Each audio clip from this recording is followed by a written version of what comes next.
सभी को मुझे चतुर्थ गुणस्थान में ही सम्यक दर्शन प्राप्त हो जाता है, इसलिए सम्यक दृष्टि जीव चतुर्थ गुणस्थान वर्ती को ही कहते हैं। ऑब्वियसली उससे आगे तो सम्यक दर्शन रहेगा ही सही, लेकिन सम्यक दृष्टि जीव नाम कब पाता है? चौथे गुणस्थान का नाम क्या है? अविरत सम्यक। तो सम्यक दृष्टि नाम चौथे गुणस्थान से ही पा जाता है। और मुनिराज होते हैं न सिर्फ छठे वाले, छठे सातवें, मोस्टली छठे सातवें में झूलने वाले मुनिराज होते हैं। ओनली छठे वाले विशु जी, ओनली छठे वाले मुनिराज नहीं, छठे से ऊपर जितने भी हैं सब मुनिराज है, लेकिन मुख्यता से यदि बात करें तो छठवें सातवें गुणस्थान वर्ती मुनिराज होते हैं। छठवें सातवें क्यों लिया? इसलिए लिया कि केवल छठवें वाले को क्यों नहीं बोला, क्योंकि वो छठवें में कुछ समय के लिए, बहुत कम समय के लिए आते हैं, सातवें में भी बहुत कम समय के लिए जाते हैं, तो झूला झूलते हैं क्षण में, छठे में और क्षण में सातवें में। तो हम ये डिफ्रेंशिएट नहीं कर सकते कि ये छठवें गुणस्थान वर्ती मुनिराज है कि ये सातवें गुणस्थान वर्ती। भाई आहार ले रहे हैं तो छठे गुणस्थान वर्ती है कि सातवें है, कि कुछ नहीं कह सकते। जब वो आहार ले रहे हैं, हाथ में उनके आहार है और कोर अंदर गया, उससे पहले तो वो आत्मा में चले गए, तो सातवें गुणस्थान वर्ती हो गए। लेकिन आहार की क्रिया कर रहे हैं तो वो छठे गुणस्थान वर्ती है, वापस उनका उपयोग जैसे ही बाहर आता है तो वो छठवें गुणस्थान वर्ती। तो छठवें गुणस्थान वर्ती, छठे सातवें गुणस्थान वर्ती मुनिराज होते हैं और चौथे गुणस्थान वर्ती सम्यक दृष्टि जीव होते हैं, है ना। अब यहाँ पर ये कह रहे हैं कि मुनिराज को भी शंका होती है, तो वो समो शरण में उनका पुतला जाता है, आहारक शरीर का पुतला जाता है और शंका समाधान करके आता है, ये कह रहे हैं। और सम्यक दृष्टि जीव को शंका नहीं होती, वह तो निशंकित होता है। तो ऐसा कैसे संभव है कि वो तो बड़े हैं ना, मुनिराज बड़े हैं कि चौथे गुणस्थान वर्ती जीव बड़ा है? सम्यक दृष्टि जीव गुणस्थान ज्यादा उच्च है, या छठवां गुणस्थान ज्यादा उच्च है, या चौथा गुणस्थान ज्यादा उच्च है?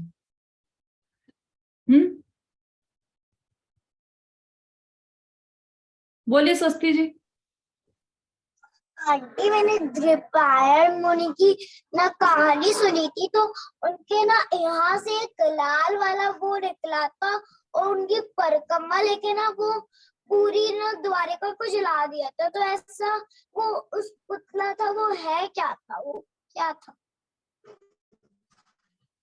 आप है ना अष्टमी चतुर्दशी की कक्षा में आना, वहां पर यही प्रकरण आने वाला है। आहारक शरीर, तेजस शरीर, ये सब की चर्चा वहां पर आने वाली है, उसी में ये प्रकरण आएगा आपका, ठीक है। वहां पर पूरा इसी द्विपायन मुनिराज का ही बताएंगे सारा, कि उनके शरीर से कैसे पुतला निकला, क्यों निकला, और उसने पूरी द्वारिका को क्यों जलाया, और अंतिम में वापस मुनिराज को भी जला दिया, क्यों हुआ यह सब। ये पूरा कारण उस दिन कक्षा में, अष्टमी चतुर्दशी की जो कक्षा लगती है ना शाम को, उसमें बताएंगे, ठीक है। हाँ बोलिए सरिता जी।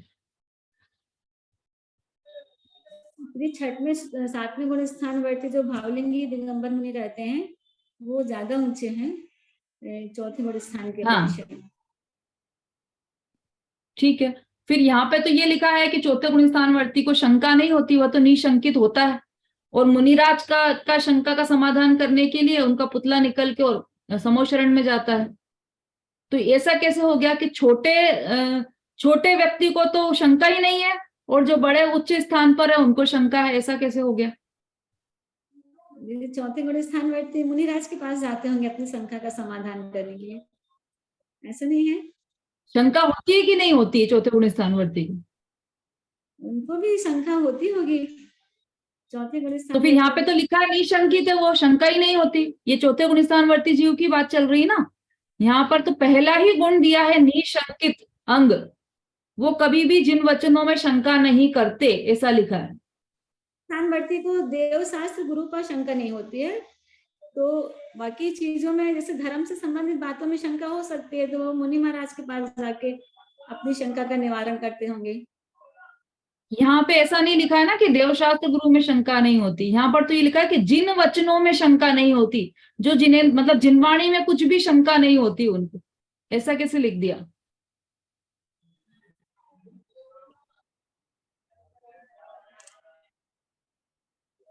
बोलिए रूबी जी। दीदी यहाँ पे शंका के दो अर्थ में लिया जाएगा।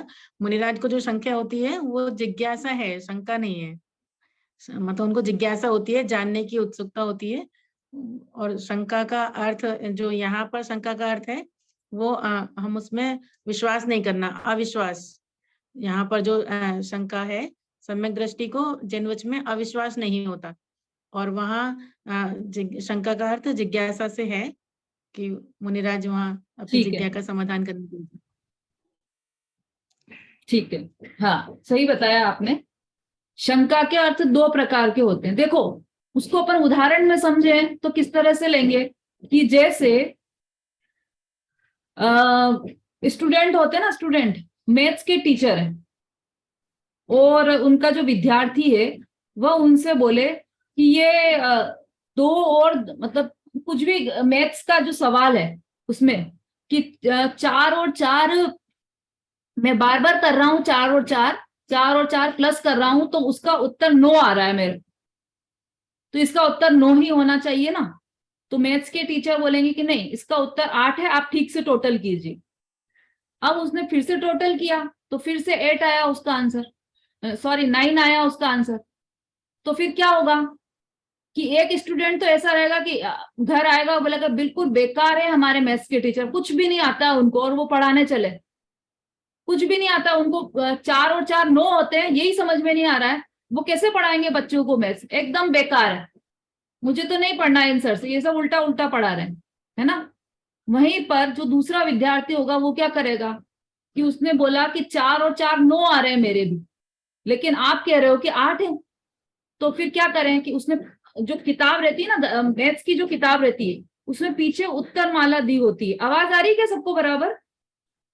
जी, यहाँ थोड़ा डिस्टरबेंस चल रहा है।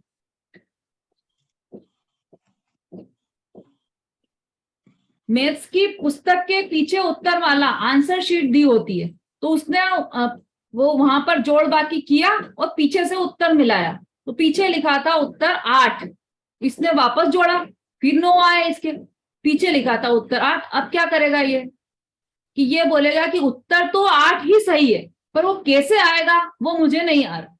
तो उसे मन में पूरा विश्वास है कि जो पीछे उत्तर दिया है या जो सर ने उत्तर बताया है वह पूरा सही है, जो मुझे समझ में नहीं आ रहा है, बस इतनी सी बात।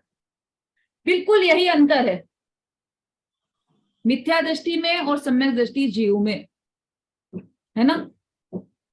यहाँ पर जिनेंद्र देव ने कहा, जिनवाणी में आया कि द्रव्य 6 ही होते हैं, तो मिथ्या दृष्टि जीव क्या करेगा, अरे सब फालतू की बात है, 6 द्रव्य क्या, मैंने तो नए नए कितनी सारी चीजें देख ली। अब ये मोबाइल है, वो ये कहते हैं कि अजीव द्रव्य, और मोबाइल को हम कुछ भी बात करें मोबाइल को सब समझ में आता है, जो हम बात करते हैं वो हम सर्च करें तो उसमें वही वही चीजें आती। ऐसा कैसे हो गया, इतना समझदार? उद्गल द्रव्य में ज्ञान होता है क्या जो इतना समझदार हो जाएगा वो? इसका मतलब उद्गल जो मोबाइल है वह जीव और अजीव दोनों का मिश्रण है, एक नया तत्व है, नया द्रव्य है वो, जीव अजीव द्रव्य नाम देना चाहिए उसे। और वहीं पे ज्ञानी जीव क्या होगा, क्या करेगा कि नहीं, जिनेंद्र देव ने 6 द्रव्य कहे हैं तो 6 से 7वां द्रव्य, 3 लोक 3 काल पलट जाए तब भी 6 से 7वां द्रव्य पैदा नहीं हो सकता। जिनेंद्र देव ने जैसा कहा है वैसा ही होगा।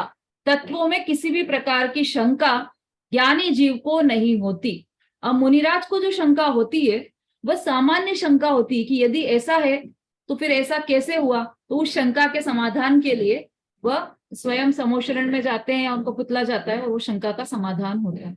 उन्हें भी तत्व में निशंकता ही रहती है, शंका नहीं रहती। वो किस तरह से है तो वही जो आप बता रहे हैं, पक्का से वही है, दृढ़ विश्वास है कि 2 और 2 4 ही होते हैं, पक्की बात है, लेकिन किस तरह से करना है उसका जोड़ बाकी वो मुझे नहीं आ रहा है, तो वो कैसे होगा यह शंका है मुझे। बस तत्वों में संदेह नहीं है। सम्यक दृष्टि जीव को कभी भी तत्वों में संदेह नहीं होता, है ना।